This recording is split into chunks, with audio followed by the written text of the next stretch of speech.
Coconut flour dough is a smart alternative to cassava or corn dough, which is extremely high in net carbs. Hello and welcome to the Flourishing Plate. My name is Minister Becky, and today I'm going to show you how I make my coconut flour dough. I made my coconut flour emori, ni muka, banku and all of that. If today is your first time of watching this video, I would like you to subscribe to this channel and let us grow something so beautiful. Come with me as I show you how I make my mori. So to start with, you need a muslin bag or cloth. I have improvised my fruit and vegetable bag that I got from Lidl for this purpose. You can do so with anything you've got in your kitchen that has tiny holes in there to help sieve and hold the flour. I think it's 60p for 2, and I think it does the job of a muslin bag for me. So I've doubled my muslin bag to ensure it holds much flour as possible.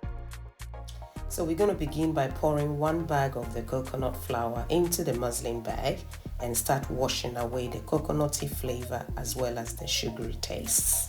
Let's do this. See, tepid water and I'm running a woman. And then I've already washed my hands, by the way. So what I'm doing is I'm helping it with my hand to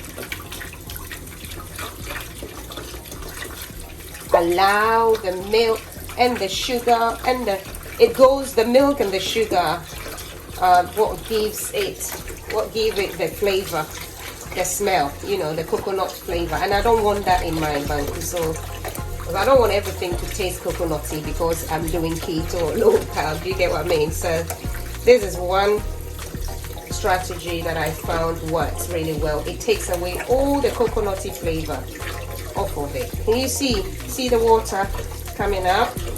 And helping to release all the milk out of the flour, because all I want is the fiber. Really and truly, that's what we need: fiber, proteins, and fat. And then obviously your vitamins. Only a little of carbs are needed by our bodies. And to show how it comes out. See how much milk, see how water turn into milk. So I'm now going to release it to go. And then what I do is I sieve it. So Yanfan said this is about the second wash, or let's say third wash, okay, because I kept the water in. So the third wash. See, it's all gone now, plus the oil. So as much as you wash it, the flavor also diminishes, as in the scent, coconut scent.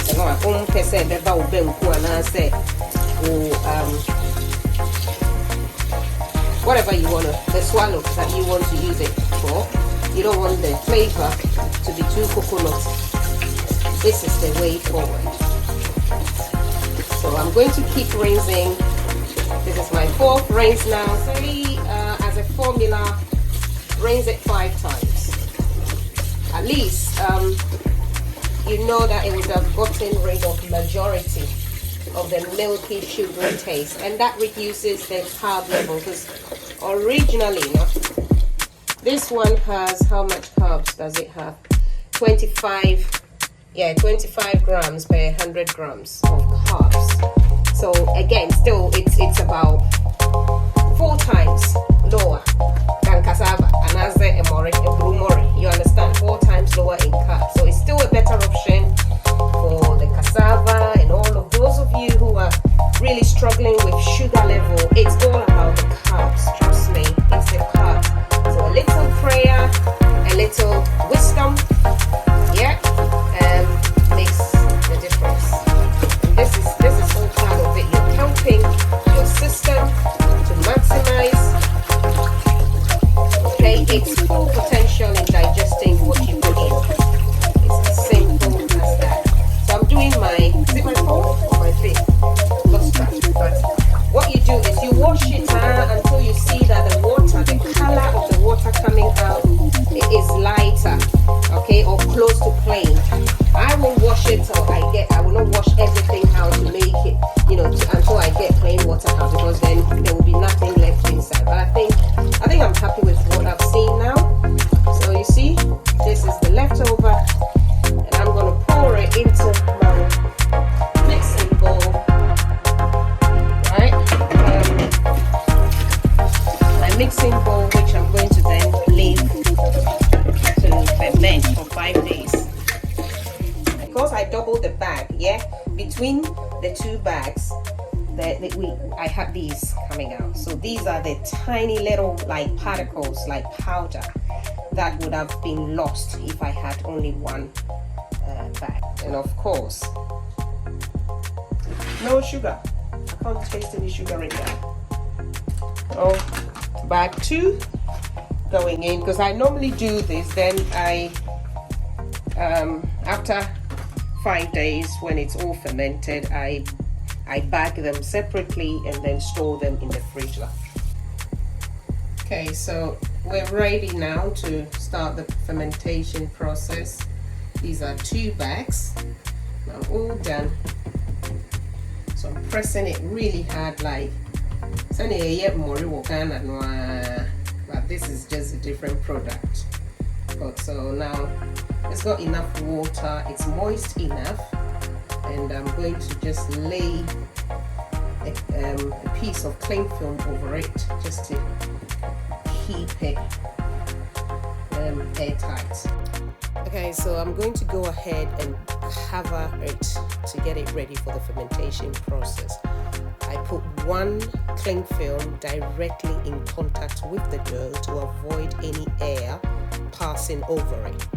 Then the second cling film goes on top of the bowl, okay, which is the one I'm wrapping all around the bowl. Just make sure you squeeze out any excess air to help the fermentation process to go on. All airtight now. Yeah, I'll see you in the next 5 days after it's all gone tangy. Okay, so it's been 5 days now.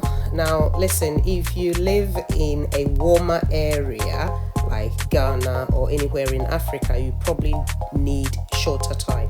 You don't need 5 days, but it's a bit cold where I live, so I had to keep it for 5 days to make sure that the fermentation process was really done effectively.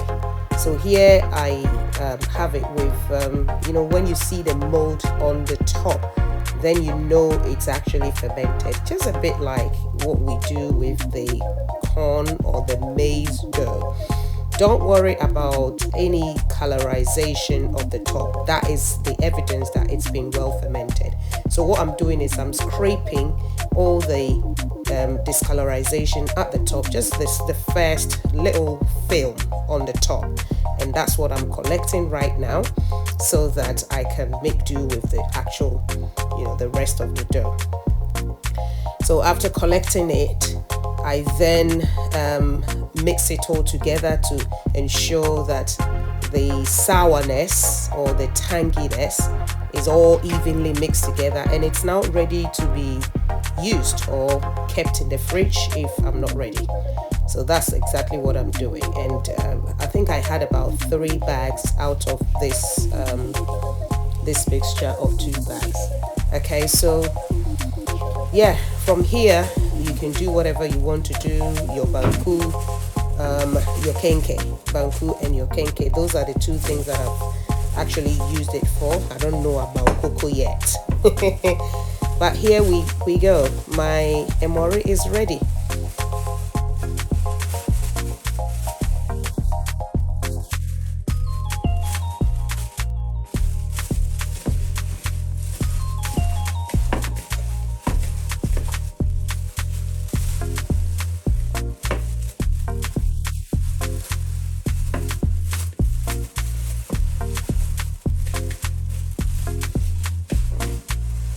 Okay guys, don't forget that when you come to the point of making your banku or your kenkey, you need a binder, either psyllium husk or xanthan gum. I've got a separate video on the binders together with the other flours that you would like to mix, whether flaxseed or oat flour. Again, check that video for more details. If you want to taste the tanginess more, then add your sauerkraut, which is the fermented cabbage. You can look out for my other video on how I ferment my cabbage, my sauerkraut. Okay, so here we go. Our coconut flour dough is all ready to go. Thank you so much for watching. Let's build something beautiful by subscribing and sharing this video with your friends and family. Also, let me know what you think of this video in the comment section below. From your flourishing sister, I say, let thy food be thy medicine. And before you go, kindly subscribe to this channel and let's grow something beautiful.